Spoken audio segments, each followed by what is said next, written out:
Hi guys, welcome to today's call. Topic today is you get what you need in life, not necessarily what you want. This one is different because we often think that what we want is what we need, and we can't understand why our experiences aren't lining up with what we want. Because we assume that we're going to attract to us what we want.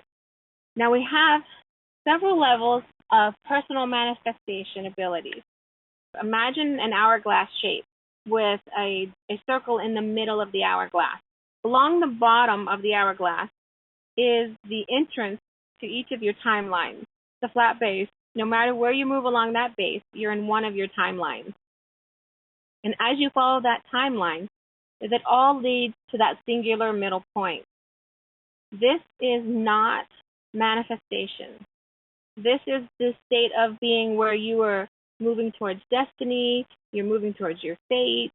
People always say it's already in the cards, there's nothing you can do to change it. That is what we call a death point.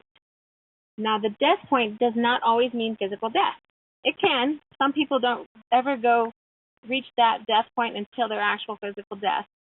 More of us have moments where we have what we call a death of sorts, where it's a death in a relationship, it's a death in our finances, it's a death in our belief systems. And when we collapse into that death point, then we move to the top of the hourglass where those lines now spread out. When you're in the top of the hourglass, that's where you can manifest. That's where you can draw to yourself what you want. When you're in the bottom of the hourglass, you're not manifesting. You're only working through synchronicity and the law of attraction. And that's where you will only get what you need. Now let's look at how this is playing in our lives and how it can cause conflict and struggle for us. We want a relationship, we want to be loved, we want to be cared for, and we're in the bottom of the hourglass only getting what we need.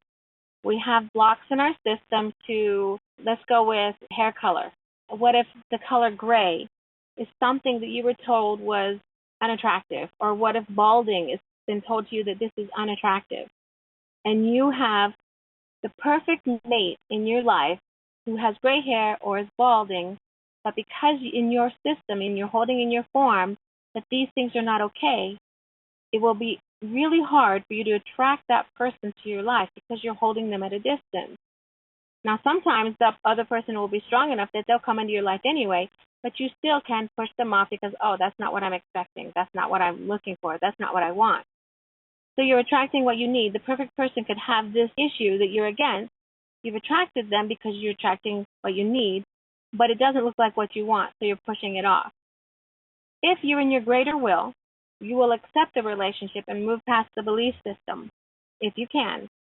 If you're in your greater will, you accept a relationship, and in your free will, you will struggle to move past the belief system. The greater will is the soul level information. The free will is the experience of that information on earth. Now, let's go through that again. Greater will is the contract, the alignment with who you are through eternity. It's the essence of all experiences that you've had. This is what creates greater will.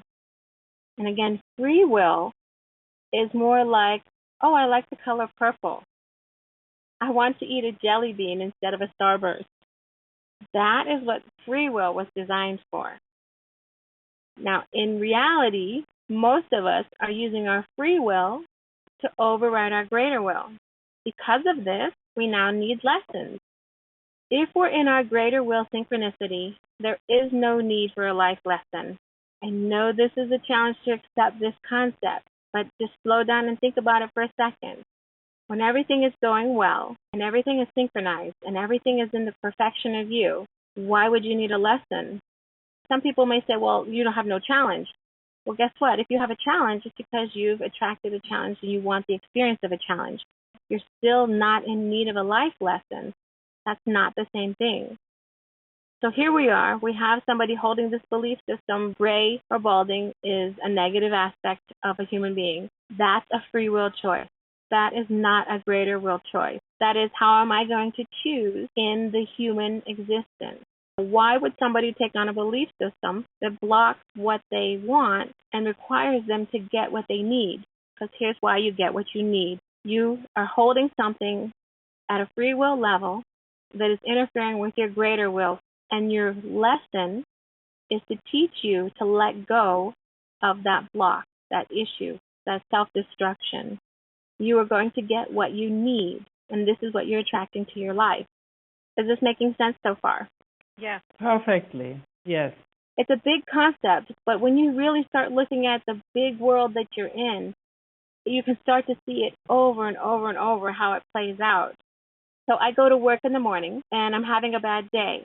I'm having a bad day because my free will is interfering with my greater will. Everything in the study has led up to this moment, this understanding.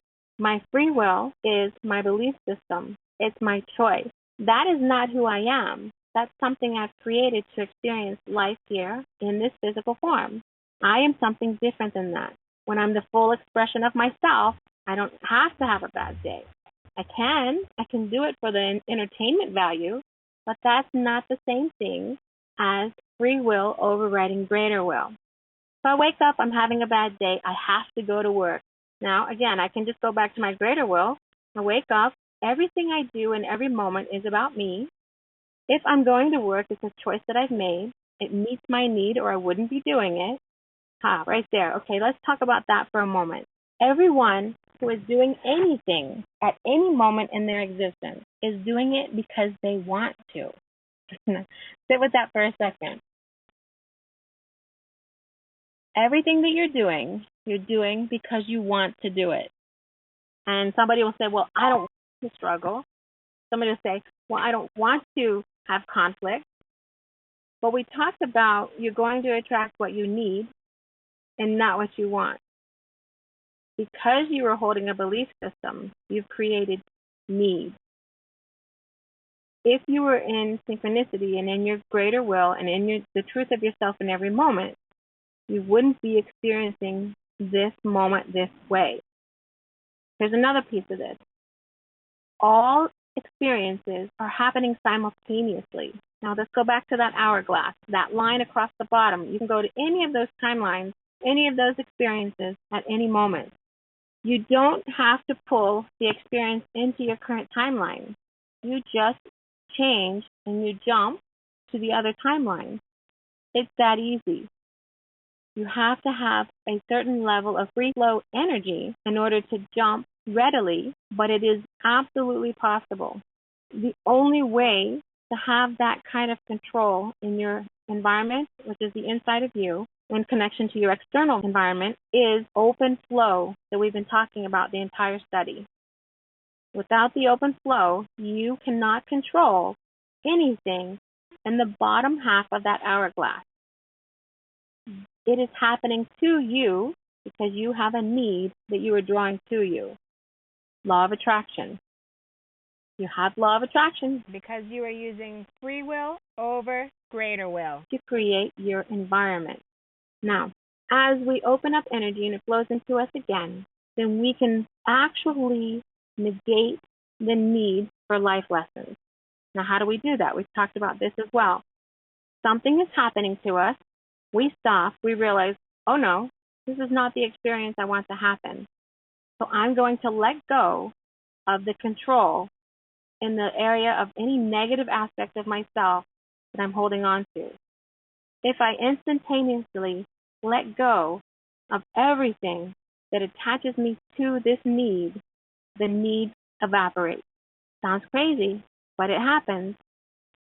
And I've used this one example in my life where I truly watched it happen. I don't live a violent life, but there's been a couple of moments where I've had violence. And one of them happened where I was having a fight with my partner and pushing, and nonsense and drunk. Not me, him. He says, you want to hit me, don't you? And I was like, well, yeah, I do, because you just won't stop, and I need you to stop. He says, hit me. Really? Hit me. Oh, so I hit him. Now, I learned when I was young how to hit hard. That was something we did because I had brothers and I was a tomboy. So I know how to hit really hard. So I wailed off and hit him hard. Now, again, in the moment, I was fine with it. as a human being, this is something I choose not to do, and I do have to go back and make amends with myself for treating somebody this way. But in this story, I was compelled to behave this way, and I did, and this is what brought me the next moment. He decided, after I'm already in bed, in his drunken state, that he needed to call the police and tell them that I was beating him up. Now, again, this is a strange situation, and I'm watching it happen. In Nevada, when there's any domestic violence and a call is made, they will take one person or the other away. They don't come to a home when there's a domestic violence call and just say, oh, okay, bye, have a nice day. The police arrived at my house. They separate my partner and I into different rooms, ask us questions. Let me go back 1 minute. Before they arrived, I said, I know what this is going to be, and I'm choosing not to participate in this experience this way. And I said, God, if I truly need to have this experience of being taken to jail, I'm all for it. But if I don't really need this experience, I'm good to live without it. I really focused on what it would feel like not to need the experience. I looked at what I did to bring myself to that moment to have this opportunity, what lesson was coming into my life, and I adjusted all of my energy to not need that experience. Again, accepting that if I truly need it for my greater will, I'm willing to participate. But if it's not going to make me a better person to have this experience, then I no longer need it, and I let it go. So we're in there, we're being questioned, and to make a long story short, they left without taking me. It's really interesting how it happened, but we don't have time today to give all the details. This was creation. Now, as you know, I've already had more than one death, so I've reached my death point on multiple levels. I have an experience with recognizing what it is to manifest versus to draw a lesson to me. And I now have the free will understanding and the greater will connection to make these choices in each moment. Free flow of energy, balance of myself, knowing who I am in every moment, living only in this moment and the next, not using the past to predict the future. See, when I heard my partner on the call, first thing that happened to me is I went to past to predict the future.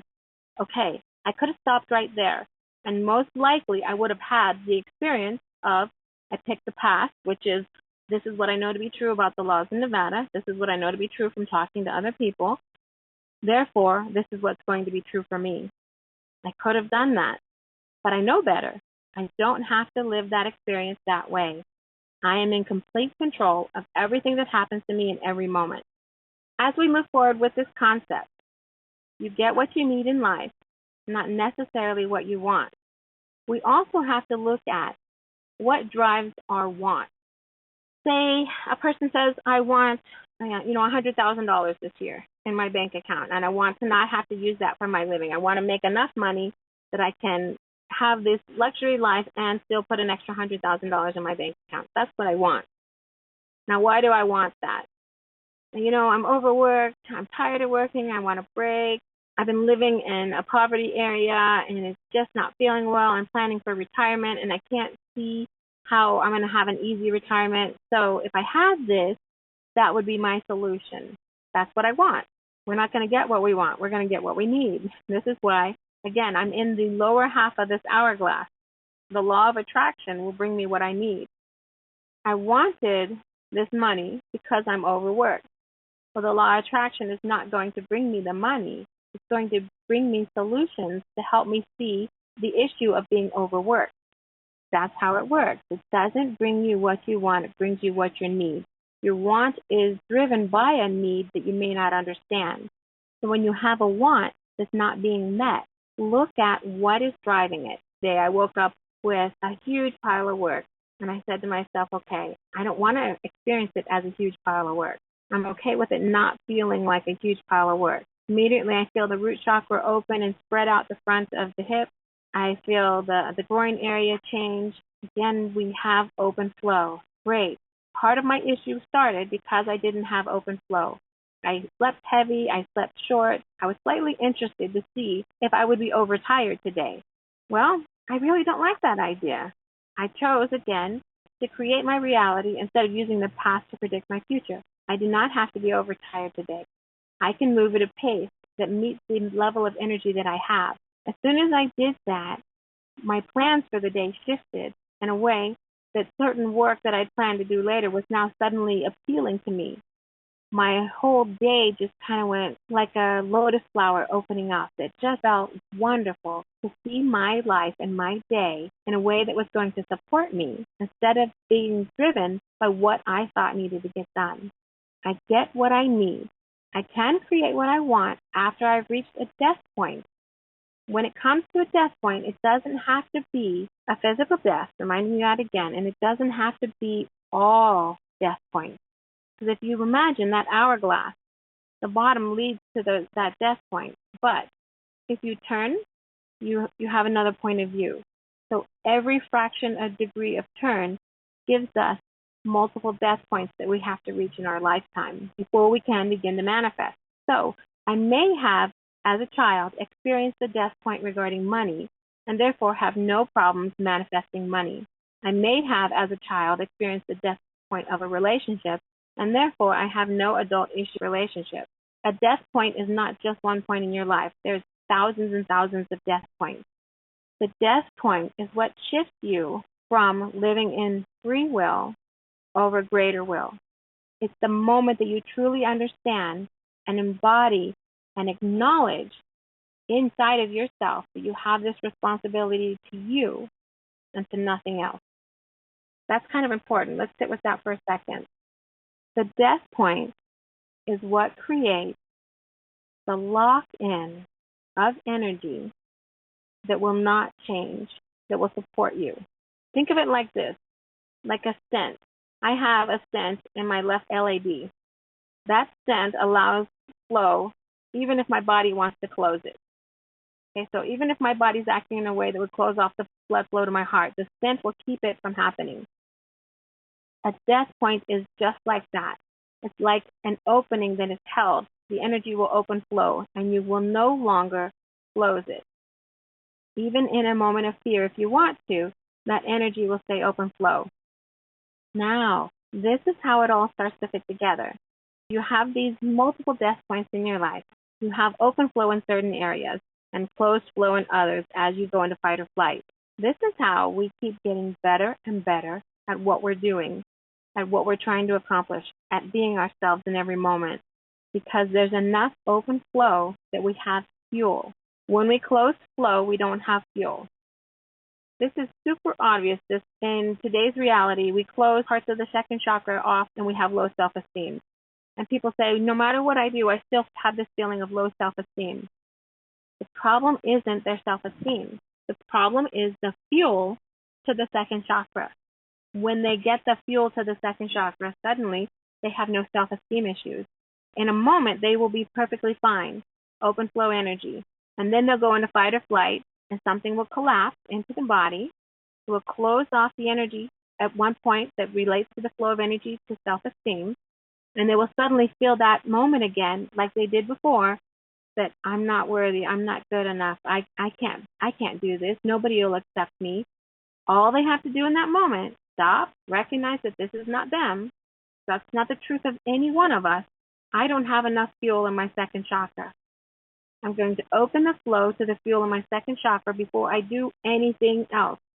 We talked about skewed balance. At that moment, if you don't reopen flow of energy to the second chakra, you move forward at a skewed balance. You will absolutely create something that you need to fix the skewed balance. You will draw again over and over and over a level of attraction to an experience until you repair the skewed balance. This is why I say don't move forward in these moments, because it's just more work for you to have to undo. And once you've done this over and over and over, you have this skewed balance, then you start to believe, well, this is me. It's just me. I'm never going to have a high self-esteem. I'm just this way. I'm just made this way. There's no truth in any of that. It's just a lack of fuel in the second chakra. Period. This is the solution. We are in complete control of all of these issues. Every issue can be recognized, tracked back, understood, released, healed, and moved on from. It's not easy. There's so many hundreds of thousands of issues that we've stored in the physical form. that we've stored in the energetic templates, that we've stored in the aura, the meridians, the chakras, in the light content, in our potential and kinetic energy. There's so many places that we have to work with all of this stuff. That's why it seems impossible for us for certain things. Consistency now becomes the solution for those moments that something seems impossible. Making a change in the moment of your awareness is the next step. You're moving forward and you know the tools, you know what's going on, you recognize it, you make a change. The next time you're moving forward, you will notice a step or two sooner the same issue. You will again recognize it, make a change. So if you think of a straight line that's 10 inches long, if it takes you 10 times, now you're meeting the issue the moment the beginning of it occurs. See, before we were at the end of the line and we recognized it our first time. Then we were 9 inches out and we recognized it. Over time, we start to recognize it before it can even occur. Now we've created the death point. We will no longer struggle or suffer with this issue. And we always say you're going to have one final challenge of something that you need to break before you're finally done with it. And you'll know it when it happens. It won't be, well, did that break it? No, it's one of those, because your whole body shifts, your energy changes, the support is there, and that open flow can no longer be closed. And what it's going to feel like, you probably had these issues change over and not recognize them because you didn't know this. What it's going to feel like is more like dying if you continue to do that thing again. So for instance, I don't lie. I don't like to lie. You can't make me lie. It's going to be an impossible thing. It's just that uncomfortable. Because once you know what you know, you can no longer struggle that way. But before you know it, you can. So before I knew, I could maybe use a white lie. I could maybe use a gray lie. I could maybe not share something and hold back. But now that I know the truth of who I am and how I want to experience my existence, I can no longer live that life because that feels like death. And what the death would be is the closing of that open flow that I made permanent when I truly recognized who I am. So if you've had that moment where you've done something and you can just feel like the death of you, that was because you closed something that you already had stabilized as open flow. It's possible to do it, but it is a free will overriding a greater will. This is probably a more common one. We're in a relationship, and the relationship is actually okay, but we have a fear, or we have an issue, or we have an aggressive anger thing that keeps popping up that makes us not okay. And instead of taking care of our issue, we just keep pointing at the other person. And so I say, it's you, and I'm done, and I'm walking away. And it doesn't feel good. There's no support there, and I feel this crushing pain. The crushing pain is, again, the collapsing of energy that was open flow. Heartbreak. There's something in there that was misunderstood. If there was a full understanding, heartbreak would not exist. The collapsing of energy that was open flow based on a misunderstanding in your belief system, the truth of who you are, the truth of what you see in others, the belief that nothing will change. These are what create these experiences. Any questions? Yeah, just to clarify, so that the need can come from spiritual level, subconscious level. Yes, subconscious level is driven by spiritual needs. The subconscious is also driven by programming. There's two sides. We have the subconscious, the supreme conscious, and another that I can't think of because it doesn't relate to the topic right now. But the supreme conscious connects on the spiritual level. The subconscious connects on the body level. The two of them coordinate information. The subconscious will override supreme conscious if brain overrides mind. If it's the other way around, then the supreme conscious will override subconscious when mind overrides brain. So you can see in people somebody who has an open spiritual communication, and they tend to be like, okay, I'm just going to do it because I know it's right and I can feel it's right, and so I'm going to do this even though it doesn't make sense. That's mind overriding brain, supreme conscious overriding subconscious. When it's the other way around, when you see people struggling and they're just like, I don't know, I just have to do this, and it's more of a fear driven, and that's then brain overriding mind, subconscious overriding supreme conscious. Does that help? Yeah, I think it'll help now. Re-listen. Right, when you re-listen, I know. Yeah, there's a ton of information in today's call. I don't expect you guys to get it all right away. So listening to this one multiple times and then maybe going back to some of the parts of the study that support each segment that we talked about to just lock into your form the information so that in the moment that you need it, it's there. The seeds are planted. The whole study is about planting the seeds so that you can arrive at this moment where you can then, instead of needing to die, you can then start to manifest. That hourglass is the way we currently live. It is not necessary to have a death point in order to live a good life. You can make the choice at any moment to back up from the experience that leads you to a death point, open flow of energy, and manifest in your reality. All right, guys, thank you so much. Thank you. Thank you. That was amazing. wow. Thank you. Yeah. Yeah, wow. Awesome. Bye, guys. Bye-bye. Bye.